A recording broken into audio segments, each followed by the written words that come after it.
வணக்கம். இப்போ தமிழக கலாச்சாரத்தில் பார்த்தாக்கா திருமணம்ன்றது மிகப்பெரிய பந்தம். திருமணம் திருவிழா மாதிரி நம்ம கொண்டாடுவோம். ஆனால் நம்ம எதுக்காக அதுனா சுற்றார் உறவினர்கள் நம்ம நண்பர்கள்லாம் வாழ்த்தும் போது மணமக்கள் நீண்ட ஆயுள் பெற்று அனைத்து ஆசிரியர்களோடு 100 வருஷம் வாழ்வாங்கன்னு ஒரு நம்பிக்கையில் நம்ம அழைக்கிறோம். இப்போ என்ன ஆயிடுச்சுன்னா திருமணன்றது எப்படா தாலி கட்டுவாங்கன்றது தாலி கட்டுறதுக்கு முன்னாடி நம்ம அர்ச்சனை போட்டுருவோம். போட்டு அடுத்தது நான் நல்ல விருந்து வச்சுருப்பாங்க.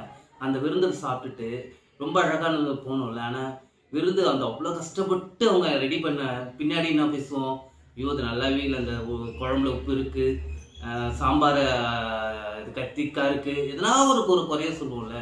ஸோ அவங்க அந்த அழகான ஒரு பந்தத்துக்கு ஏற்படுத்த நம்மளை அழைச்சிருக்காங்க. ஸோ அவங்க ஆசீர்வாதத்தோடு என்ன பண்ணோம், நம்மளை வெறும் வயிற்றோடு அனுப்பக்கூடாதுன்னுட்டு ஒரு நல்ல உணவை ரெடி பண்ணி தராங்க. பட் நம்ம சாப்பிட்ட அடுத்த நிமிஷமே குறை சொல்கிறோம். நம்ம அந்த குறையை தவிர்த்துக்கலாமே. எவ்வளோ கஷ்டப்பட்டு அவர் பண்ணுறாங்க. அது ஒரு நினச்சி பார்த்தாலே அந்த குறை சொல்கிறதுக்கு மனசு வராது நமக்கு. ஆனால் அந்த விஷயத்த நம்ம பெருசாக பேசுவோம். அவங்க கல்யாணம் பண்ணாதே நம்ம பெருசாக பேச மாட்டோம். சாப்பாட்டு விஷயத்த பெரிய விஷயம் ஆக்கும் நம்ம. ஸோ அந்த மாதிரி இருக்கும்போது அதை ஏற்படுத்துறவங்களுக்கு மனசு கஷ்டமாக இருக்கும். எதுக்காக நம்மளோட ஆசீர்வாதம் அவங்களுக்கு தேவைன்னா, கூட்டு பிரார்த்தனை பண்ணும்போது நல்ல ஒரு ரிசல்ட் கிடைக்கும். அதே மாதிரி எல்லோரோட ஆசீர்வாதம் தான் அந்த மணமக்கள் நல்லா வாழ்வாங்கன்னு ஒரு நம்பிக்கை இருக்குது. அந்த நம்பிக்கையை நம்ம காப்பாற்றுவோம்.